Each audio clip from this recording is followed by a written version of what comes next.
and welcome to the Maybe God podcast. I'm Justin Briley, guest hosting this week's edition of the show. My guest today is Sais Garte. He's the author of books including The Works of His Hands, which really told the story of his own journey as a scientist from atheism to faith.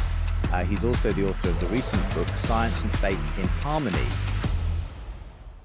So you've come across my radar a number of times over the years. We move in similar circles. So I'm really pleased we finally got the chance to sit down and talk through your story. Welcome along to the show.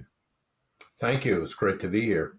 Tell me a little bit, Sais, about your upbringing, because I think you were actually raised in a Marxist household, which not everyone can say is true of their story. What was that like? What were the influences of your parents and so on? Well, I usually think of my parents as something I call ideological atheists, as opposed to atheists who just say, well, I don't have enough evidence to believe in God. No, my parents were ideologically convinced, mostly through Marxism. They were members of the American Communist Party, which is fairly rare, but that was in the 30s. And they were committed to the idea that there is no God, cannot be a God, and religion is evil. Christianity was responsible for most of the evil. It was a tool of oppression by the ruling classes. These are all standard Marxist ideologies. So that's how I grew up. I read Soviet published books translated to English for children, and many of them were anti-religion, anti-God.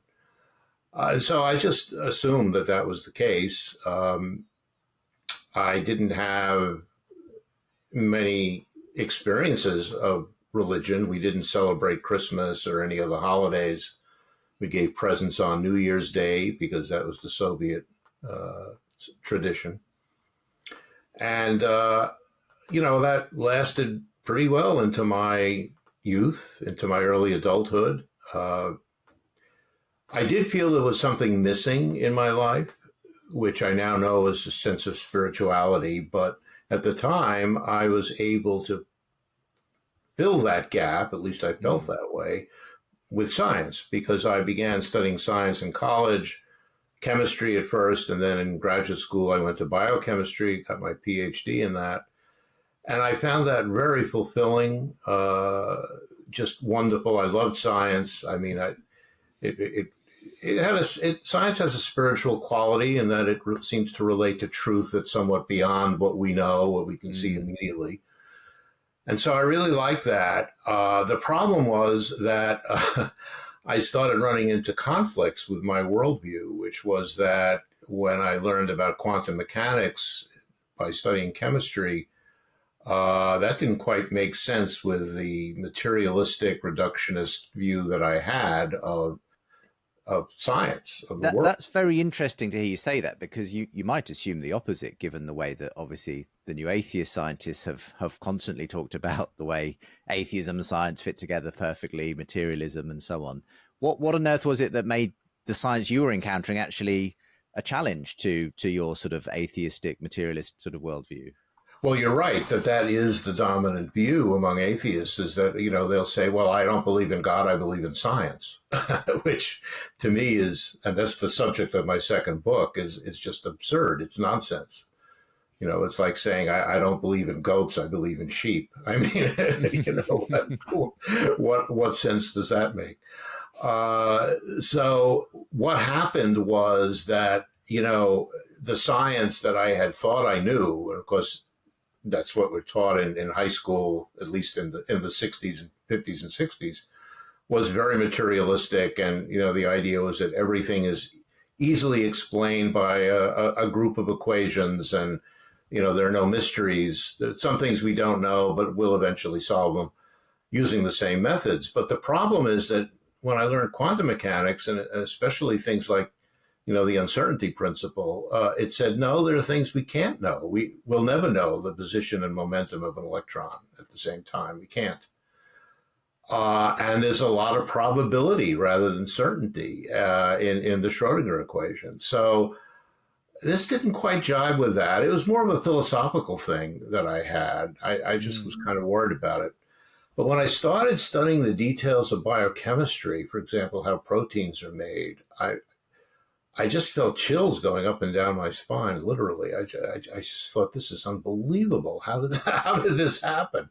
How do we have such an incredibly complicated, beautiful system in every cell of our body? And I had no idea what the answer. I knew there was an answer. I thought it was probably evolution was doing it because, certainly evolution does a lot of things. But still, it raised in me questions about how can we really answer all these questions that are coming up from science itself. And I didn't know the answer. And that did not lead me to theism, to believing in God. I don't think it ever came up in my brain. But what it did do was kind of break down this certainty that science, as you just said, that science is the answer to everything. And in fact, even my father, a lifelong atheist, told me that science is, and a scientist, he was a chemist, told me that science is not the answer to everything. It answers very specific questions, but not everything. And most scientists hold to that, in fact. It's the non-scientist atheists who are believers in scientism, which is that if it's not scientific, it doesn't count. Did you ever encounter in your scientific career people who were believers, people who perhaps had been happy to reconcile faith and science and so on? I might have done, but I wouldn't have known it because I never encountered anyone who specifically said, I'm a believer. And that question came up later. It's a very important question. Yeah. For me. And I'll just skip to it right now. When I actually did become a believer many decades after this, and I announced it in a talk I was giving to my colleagues, somebody asked me what I was going to do after I retired, and I said, I'm going to work at my church. There was a moment of shocked silence. But afterwards, 5 or 6 people came up to me and said, I'm a Christian also. Huh. And I had not known that, and they had not been public with it, as I had not. And is that because is that because there is any kind of stigma in the scientific community about kind of wearing those sort of faith colors on your sleeve? Yes, there is a bit, and it depends on the person. There are some scientists, I don't know them personally, but I've read some of the things they've written. And of course, we all know some of them who are atheist apologists, Jerry Coyne and, Sam Harris, and, a few others, who are very militantly atheist, but most are not. The reaction I get from most of my former colleagues and friends who are scientists are, oh, really? Oh, that's interesting. And frankly, my early career as a scientist, I never thought about religion, atheism, any of this. I was too busy, getting grants, writing papers, doing what scientists do. I didn't have time for that. It was off on the side. And I think that's how most scientists. Yeah, I was going to say, you got busy. You had a very successful scientific career. I suppose there were these questions coming up that was sort of niggling at your sort of, I guess, secular atheist assumptions. What was the change then? What point did you begin this journey towards really thinking about faith, God, specifically Christianity? Well, I realized pretty quickly that I could no longer call myself an atheist in that I did not believe in God. I didn't actually say this, but I think what actually happened is I began to realize that I was an agnostic. I just didn't know. And I started exploring other things. This was a period, I'm a baby boomer, and this was a period in the 60s and 70s of a lot of new age things, and the spirituality became a thing. And I explored some of that. I looked into biofeedback. There were a lot of things that I found interesting that were not strictly within the domain of science. Nothing caught me. Buddhism, I looked into it. I didn't like it. So other religions didn't attract me. But I was open. I was willing to think about these things and explore them a little bit. And At that point, the Holy Spirit played the role. I mean, I had a couple of dreams that were, and these are described in my first book, The Works of His Hands, which were, well, the first one I didn't know what to make of, but it turned out they were eye-opening, and they were pointing me in a very clear direction, which was God. And at some point, I actually, in my 40s, I went to a church. I was brought there by a friend. And as I always say, I was terrified to walk into a church. I don't know what I expected. I probably expected something like, people throwing stones at me or being burned or something. I mean, that was what I had been taught. And so the contrast with the reality was great. I mean, everybody was very friendly. Nobody asked me hard questions. The priest, this is the Catholic Church, the priest gave a wonderful sermon about love. Nothing wrong with that. And I realized I'd been lied to. These people are not flesh-eating monsters. That's so interesting that you'd really had imbibed this picture of Christianity and church and so on. Obviously, some of the barriers came down just by actually experiencing a church service. I'm fascinated to hear a bit more about these dreams, though, that actually propelled you in that direction. I don't know how much you can remember of them, but oh yeah, what they must have been quite striking for you to have sort of made you believe that God was perhaps communicating with you. Well, the first one, well, I was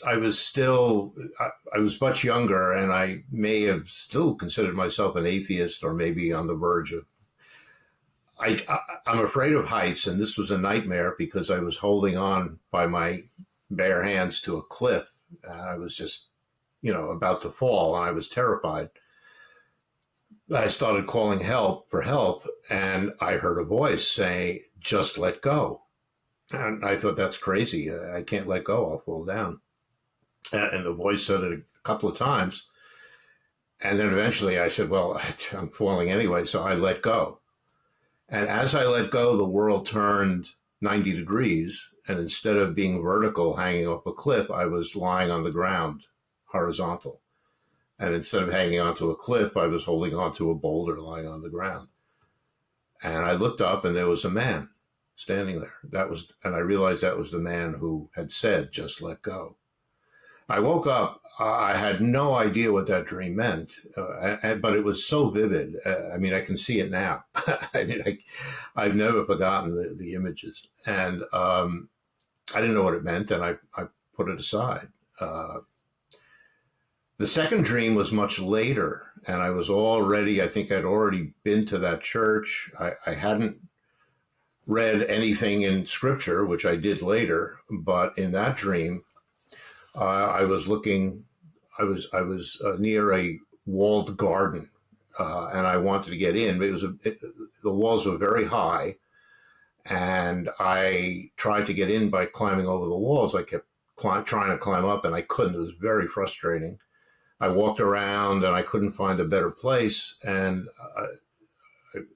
finally, a man appeared and said, "What are you trying to do?" I said, "I'm trying to get into the garden, and I can't climb over the wall." And he said, "Well, why not use the door?"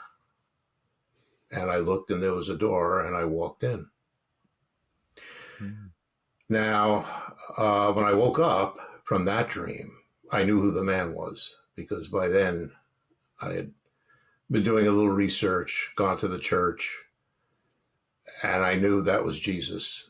And I knew that what I did not know at that time was the scripture that says, "Knock and it shall be opened." And,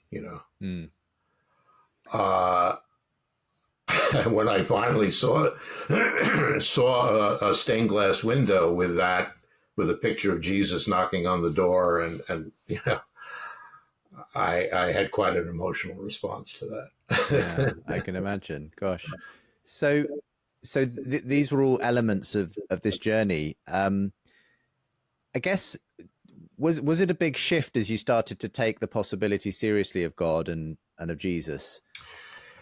Was it something you had to kind of, I guess, put aside a kind of a different way of looking at the world? I mean, did it in any way create any conflicts with your sort of scientific worldview, or did you find actually that it came alongside it quite happily? Well, at that point, I was still not a believer. I thought this might be true, and one of my arguments to myself against it was that I'm not going to give up evolution. I'm not going to give up my scientific worldview. And I, was kind of battling that. And also, I just didn't feel ready to make that huge shift to say I believe in this supernatural, story, which, my whole upbringing had been against. And so it wasn't an issue because I wasn't ready to go there. But then it wasn't a dream that brought me. It was a waking experience. And this is described in detail again in that book. But I'll just say that I was driving in my car and I turned on the radio. This is in middle of Pennsylvania. And I heard a Christian station and I heard a preacher preaching, and I really liked the way wasn't really listening to what he said, but I liked the way he spoke, and I thought, well, gee, that would be interesting. What would I say if I wanted to, say something like that, give a sermon, which is kind of funny, and I started, and then I had some kind of a strange thing happen, which I have no idea how to explain it, but next thing I knew, I was preaching a sermon to a group of people somewhere outside, and fortunately, I pulled the car over and heard myself preaching words that didn't come from me, but they included the phrase, "I know that God loves all of you because he loves even me." And after I had said that to myself, I began crying uncontrollably and realized and said out loud, I believe. Hmm. I knew that those words they didn't come from me. They came from the Spirit. And there was no denying. I mean, the way I put it is, I was dragged over that threshold. I didn't step over it. I was pulled, and there was nothing I could do about it. So at that point, I was faced with the problem you raised. Now what? Yes. What do I quit science? And it turned out there's no conflict at all, none. And then I about the same time that happened, Francis Collins' book came out, The Language of God, which was, I'm pretty sure the first very popular book by a scientist of huge stature. I mean, I know who Francis Collins was, who was a Christian and who spoke about it. And I then found out there are thousands of scientists in the U.S.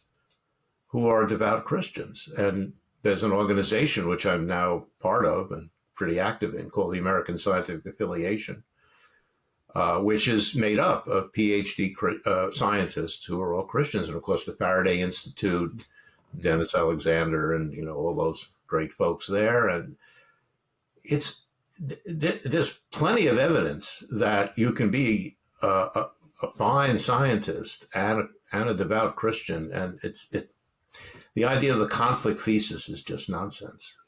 And yeah, I mean, you'd obviously imbibed something of that up to that point, and were pleasantly surprised to find that actually when you did embrace faith, that it didn't conflict with the science you were doing in the laboratory. I mean, that extraordinary experience you describe as you were driving along, I guess the closest I can think that it is almost like a vision, as you say, a sort of waking vision. And it's interesting to me because I often put myself in the shoes of perhaps a skeptic who might be listening, someone who maybe is asking questions and thinking, well, that's a very interesting story you've got there, Sai. But, as a scientist, don't you have to sort of treat these sorts of phenomena with a certain amount of skepticism? Right. After all, a dream is a dream, and you Right. might sort of put some sort of interesting meaning upon it, but that's a very personal thing. It's not something I can objectively, if you like, look at and say, well, yes, there's definitely some evidence. I suppose what I'm saying is these are quite personal, subjective experiences that brought you to the threshold of faith. Right. What would you say to the skeptic who says, I wouldn't have interpreted it that way, or I don't see you have to interpret it that way? Well, they're perfectly correct.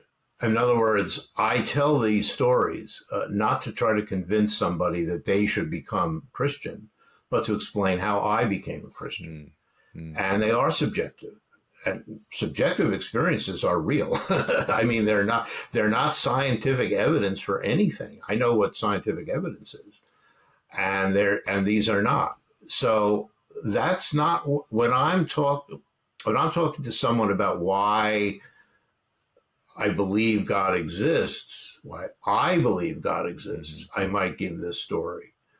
When I'm speaking to them about why everybody should believe God exists, that's a scientific claim, then I would use a whole different argument. I don't talk about my own experiences because of everything you just said. And believe me, I have had that reaction innumerable times. If you look at the comments of any of my popular videos, Yes. You'll find that comment repeated often. And the answer is that. The answer is no. That's not an apologetics argument. That's my own personal reality. And the only person I have to convince for that is myself. The only burden of proof I have is myself. Yeah. Now, if I wanted to talk about science and faith, and this is the reason for my second book, Science and Faith in Harmony, I mention many things about Christian faith, the Bible, which are very harmonious to scientific reality, which don't conflict at all, even when people think they do. And there's so many examples, but, there is scientific evidence for the existence of a creator, the fine-tuning of the physical constants in the universe, and not just the cosmological constants, but many, many constants is one. I have published papers in the mainstream scientific literature about the problem with understanding the origin of evolution and the origin of life because of, in fact, my latest paper actually uses a mathematical demonstration that you need to have accurate self-replication before you can have life or evolution or anything else. And we don't know how that started. Now, is that proof of God? No, but there is no proof in science, but it is evidence. Let's stick with that just for a moment, because Sure. I find myself fascinated as a non-scientist with these questions, and I've tried in various respects to convey some of this at a lay level to audiences. Sure. But this idea of how did life get going? I mean, that is a really remarkable and fascinating area, because I think a lot of people do sort of just assume, well, I guess evolution explains it all. Right. It's a bit of a catch-all, isn't it? But one of the important things that you and many others have noted is that, well, whatever you think about the process of evolution, it didn't create the first self-replicating molecule. You have to have that before you get a process of evolution Absolutely underway. correct.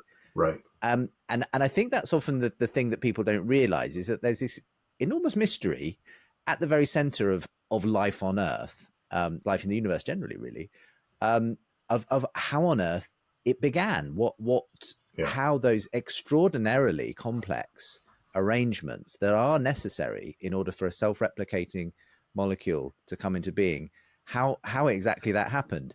So let me put a few things I've heard from different people on this one side, because I've heard Richard Dawkins address this and say, well, there are many, many planets in many, many galaxies in a, incomprehensibly large universe.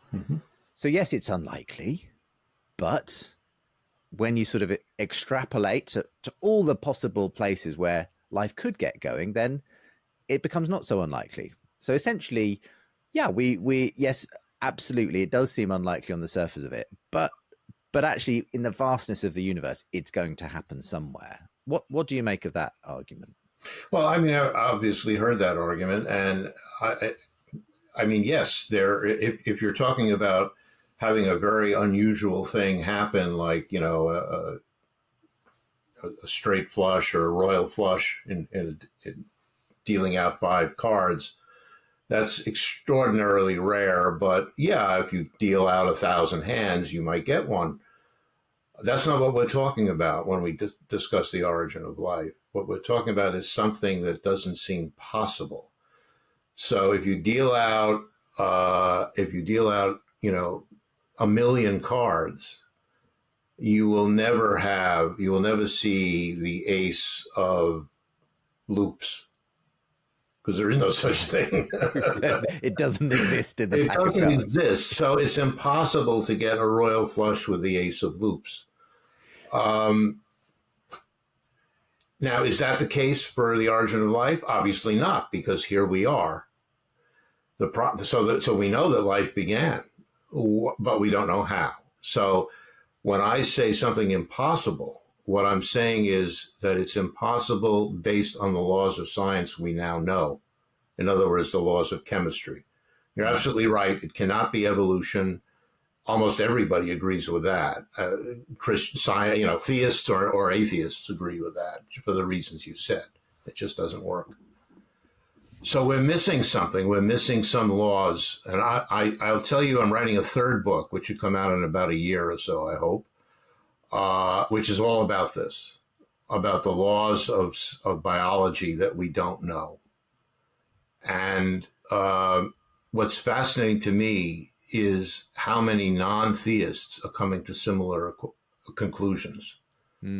That we need new concepts. We need to include purpose, teleology, agency. The fact that, and this is astonishing, but it's something that is real, is that even the simplest of microorganisms have cognition. They make decisions. They remember. They act in unison. They have a purpose. So we are just on the verge. This is much like the surprising birth. We are on the surprising birth of a whole new way of understanding biology. And all of that, in my view, is going to point to the creator God. That's very interesting to hear. I hint at some of this in my own book, as you say, The Surprising Rebirth of Belief in God. And many people, I think, are reasonably aware, even now, of some of those extraordinary cosmological aspects that you've already referenced, the fine-tuning of the universe to allow even for the kind of chemistry that could produce conscious life in the universe. I think what is less well known is just how much of a revolution has been going on behind the scenes in biology. Yes. Because a lot of people still have, I think, this kind of assumption that what they basically learned in their sort of, 10th grade biology textbook, that we're here because of a essentially very long process of mutation and natural selection acting upon sort of random mutation, that just doesn't really cut it now in terms of what we're actually seeing. And we could get very complex here, and I want to keep it at a level that everyone can engage inside. But I'm speaking to more and more people, as evidently you are, who are saying, actually, we need something else. We need a kind of a new way of understanding how this. Now that's not necessarily meaning everyone's becoming a creationist, but there's a sense in which the naturalist atheist perspective, it feels like it's harder to say this is all just purely physical, material processes working their way out. It feels like there's something else going on. So, I mean, can you talk into that? Because I've said a lot of words there, but I'd just be fascinated by kind of what you sense is happening in that whole field of biology, and why you think it might be pointing towards some kind of agency, creator behind it all. No, it's absolutely fascinating, and that's why I wanted to write the third book, which is just about done. But people don't know what's happening in mainstream biological and biochemical laboratories, and it's fascinating, and it needs to be out there, I think. There is a recent book called, see if I get the title, Purpose and Evolution, something like that. And There's another book about teleonomy in evolution. Teleonomy is a version of teleology. It's purpose, but it has a program, so you can tie it to DNA or other programs within life. But the point is, purpose was always excluded in biological science. You couldn't say something did something because it wanted or it had.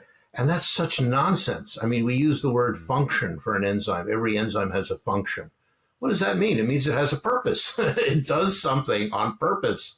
And that's a molecule. So how much more purpose is there in life? Life is full of purpose.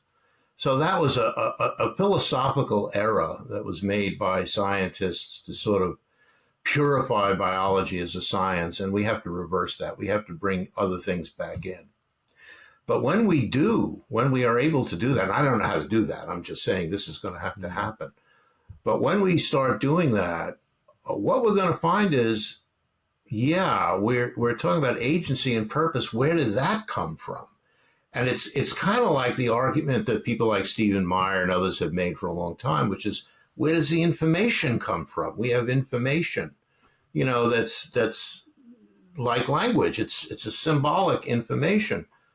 Where does that come from in the universe? There's no information. A volcano blows up because of natural forces. Great. We don't decide to go swimming because of many natural forces. It's a decision, and we do it. We might have a purpose.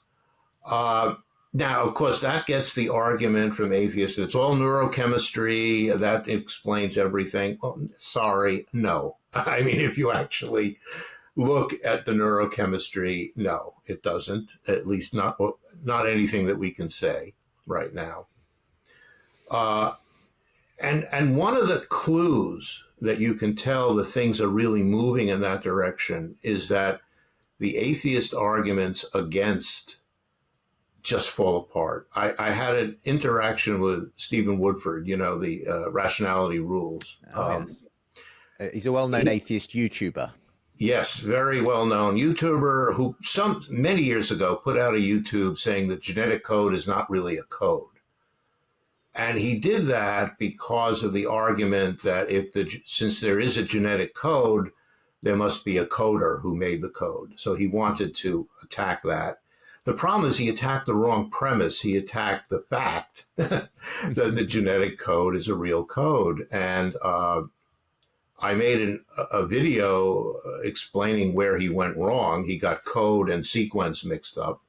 Mm-hmm. And that video was seen by an American explainer of science, not a theist, named John Perry, who actually had done an interview with Richard Dawkins in which he asked him about this. And Richard Dawkins said, characteristically, that's nonsense. Of course it's a code. Now, what I will say for Stephen Woodford is when John Perry pointed this out to him, he graciously admitted that he had made a mistake. And I believe, I don't remember if I've actually seen this, but I believe he actually changed his video. So, what is the lesson here? The lesson is that when when atheists begin denying science, something's happening. Mm-hmm. Mm-hmm. Atheism is losing its ground.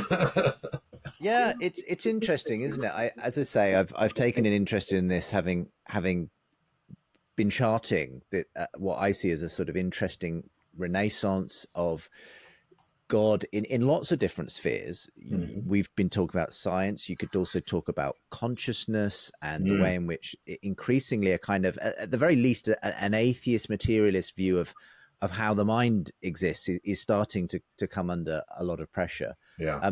Likewise, in lots of other areas, ethics and philosophy and all sorts of things. I think people are asking how do we make sense of life if we are ultimately just a result of, unguided forces, a randomly evolved collection of chemical reactions and so on. I suppose the question is, in the end, how does this map onto the very tangible claims of Christianity, the historic claims of Christianity? I suppose I can see all kinds of ways in which your own scientific kind of interests and research were guiding you towards sort of questioning that atheism. Mm-hmm. What I mean, as a scientist, how do you engage with those claims that I think a lot of people do struggle with, even if they're sort of attracted at some level to Christianity, that a person called Jesus Christ is God, came to be part of this creation, died, and then resurrected again. Right. A lot of people, you know, they would say, well, I am a scientist, and that's the one I find hard to swallow in the end. That's a great question, Justin. You know, I don't have any problem. One thing that I found very interesting about the New Testament, and specifically the Gospels, is that Jesus doesn't say one word about science. This is God incarnate. He quotes scripture. He never says, well, you know, Genesis was a little off. It really wasn't, you know, there was a lot of other things that happened. And he didn't have to refute the 6,000 year thing because that came much, much, much later. But anyway, he never told us anything about science. Mm-hmm. And this is God. So why? And I think the answer, at least for me, is clear. Science keeps changing. There is no correct science. In other words, the science we know today is not the final answer any more than it was in 1780. Okay, it certainly wasn't in 17 or even 1870. Okay, when there was no genetic code, there was no quantum theory, and it's going to keep changing. It's going to keep changing. The science. So what would God tell us? Here's the scientific truth. Not only would the people of the time not understood it, we wouldn't understand it because we're not there yet either. So understanding the truth of the natural world is our job. Mm-hmm. That's what we do as humans. And God is smiling on us every time we get something right. We get a paper in Nature and everybody loves it. He smiles. But he's not telling us what it is. And so the Bible is, not only is it not a scientific textbook, it's almost exclusionary of science. It's not God's job to explain it to us. So now in terms of the resurrection, that's not scientific. People don't rise from the dead. Absolutely true. People don't rise from the dead. And Jesus Christ was a person, but he was also God incarnate. Okay. And God incarnate can rise from the dead because he's God. So that doesn't bother me at all. And neither do miracles, which, you know, by definition can't happen. That's the definition of a miracle. So, you know, I would recommend C.S. Lewis and Lee Strobel to have more, you know, information on miracles, but that doesn't bother me either. I mean, you came to faith, I would guess would it be around the late 90s, early 2000s? Early 2000s. Yeah. Now that's really interesting because you've already said that, you know, Francis Collins' book, The Language of God, which came out around then, was one of the first times you saw a significant scientific voice kind of talking about their Christian faith. Right. But obviously at the same time, it was also the time when lots of other scientists were coming out very strongly on the atheist side. The new atheism really absolutely going around, you know, the mid 2000s. Richard Dawkins' book, The God Delusion, was published. You had all these other best-selling new atheist books by Sam Harris, Christopher Hitchens. So what was that like to kind of be a new Christian at a time when the new atheists were coming into focus? Did you feel sort of, in a sense, gosh, I've really kind of, you know, landed in this particular camp just at the moment when suddenly all the scientists seem to be turning against faith? Absolutely, and I wrote about that in that book by Dennis Alexander and Alistair McGrath, who edited 12 essays about people who came to faith through Dawkins. My chapter talks about my journey. And as I said, it was exactly the words you used. I said I was a new Christian suddenly surrounded by, new atheism. And I will be honest with you that when I heard about the God delusion, before I actually read it, but when I heard about it, Dawkins had been a hero of mine, I don't know, for decades. And when I saw that he had written this book, The God Delusion, I was quite nervous. I was afraid that, this would send me back. I would read it and be convinced that I was wrong. But exactly the opposite happened. I read The God Delusion and I said, well, I guess I was right. I mean, I found that book completely non-convincing, to say the least, and affirming of my newfound faith. And the same with Harris, even more so, perhaps. What was so what in a sense was so underwhelming about these books? You were obviously very impressed by Dawkins' science up to that point. What was it about his case against God that you just found so unconvincing? Well, by that time I had already been going to church a little bit. I hadn't joined the church yet or been baptized. That took a few more years, but I already knew a little bit about the Bible and a little bit about theology, and I realized Dawkins knew nothing. I mean, literally nothing. He knew about as much of theology as my parents did. I mean, it was just shocking how little he knew about it, and even the history, and oh my goodness, I some of that is documented in that chapter that I wrote. And the science, some of the scientific arguments he had against Christianity were just nonsense. I mean, they weren't scientific, which really depressed me because, as I said, not only did I respect and admire Dawkins, I actually had some correspondence with him about Darwin, and he's even mentioned me in one of his books, as someone who found out something interesting about Darwin. So this was a shock to me, and I recovered, and I just decided, well, okay, so I'm safe. And I felt the same way about the others as well. And then I had the same reactions that many of the other writers of the book had, was that the whole tone of this kind of new atheism was so negative and so depressing. And the famous Dawkins quote, which is, at bottom, the universe has just nothing but pitiless indifference, and I even have a chapter in this book called Pitiless Indifference. I mean, it's absolutely true. The universe is full of pitiless indifference, but the exception is the planet Earth, because we are not pitilessly indifferent. It's demonstrable. So it's a false statement.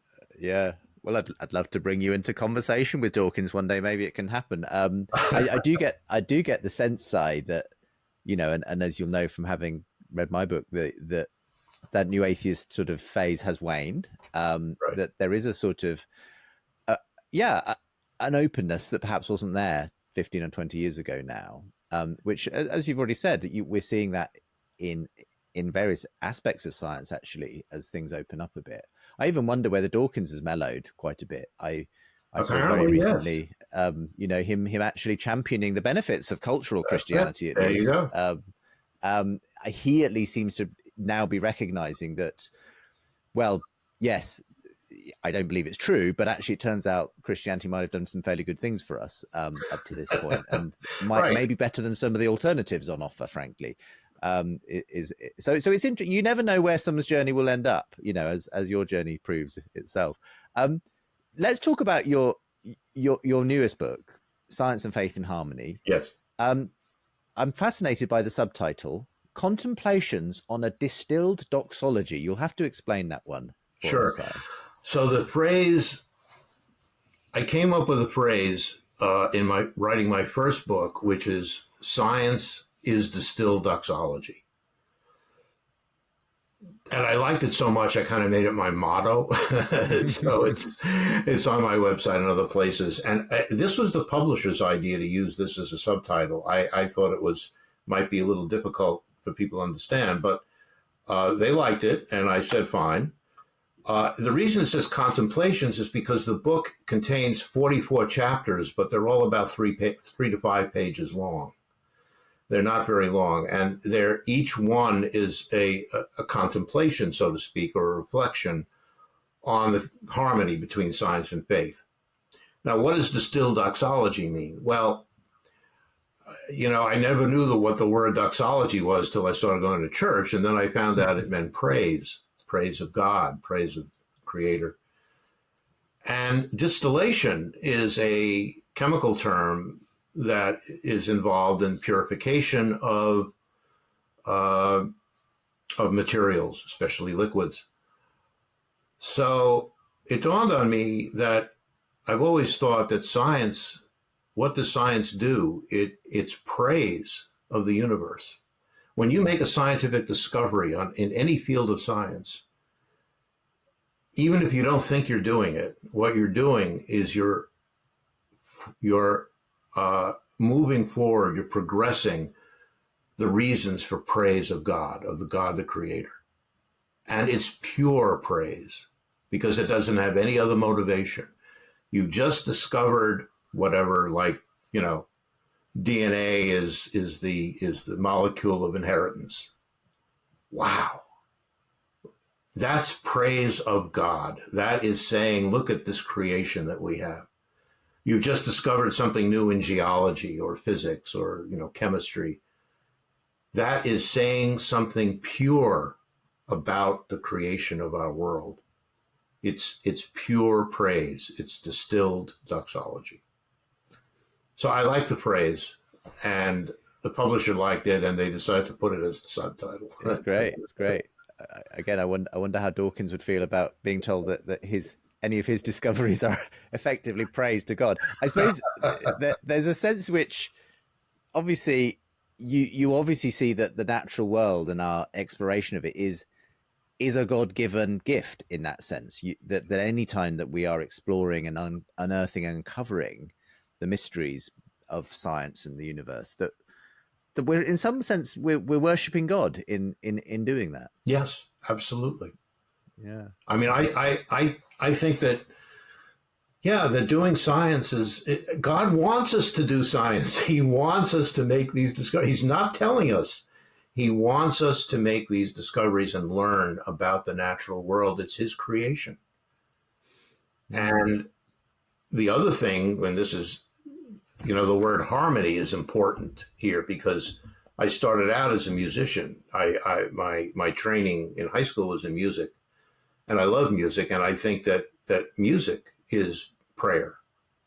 That it's when you play or sing or perform music, you're doing something that shows how human beings are made in the image of God, because we're the only ones who make music the way we make music. Yeah. And I think it's there are many ways to praise God. There are many ways to worship. It doesn't have to be, on your knees in church, or it doesn't have to be singing a hymn. It can be walking through a forest and looking at the leaves and seeing how beautiful they are and the flowers, but also knowing how they work.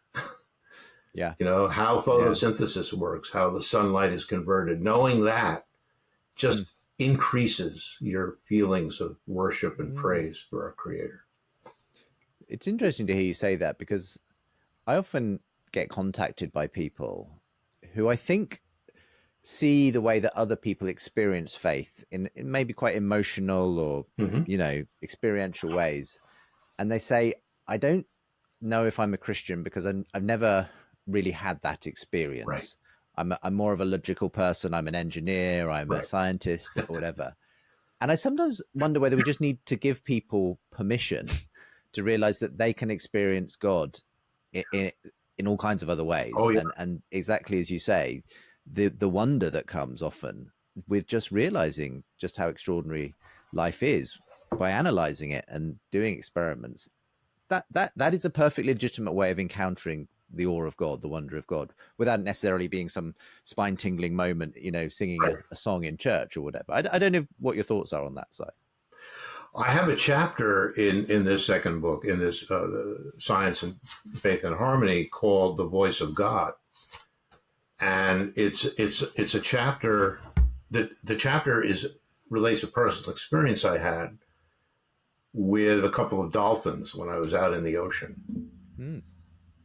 That I was still an atheist, but that experience was religious to me, and I think what you said is true, Justin. People have religious experiences all the time, but they don't recognize it. They don't realize it. You could be listening to the radio. Well, I don't know if we have time, but I would just say that I had an experience once way back before I was even thinking about this, where I was also in a car and I was totally lost.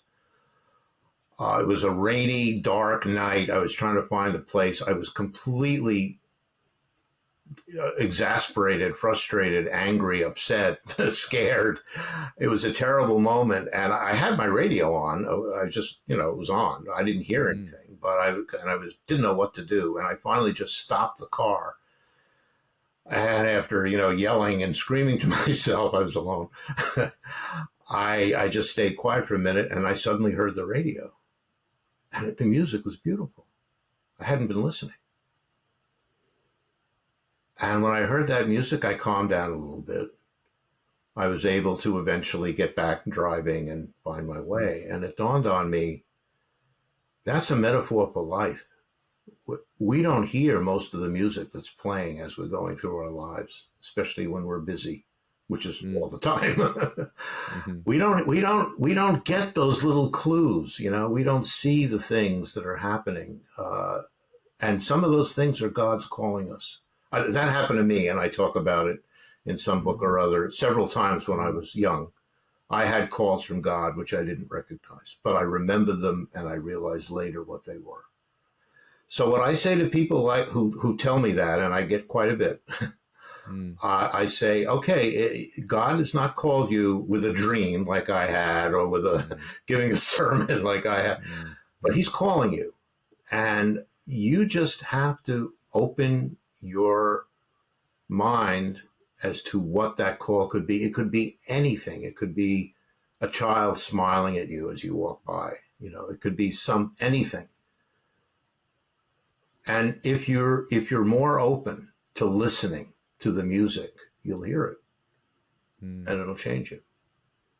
Yeah, it's a beautiful place to end our conversation, Sai. Thank you so much for giving us some of the details of your own journey, the way that the science and the faith have come together in your life.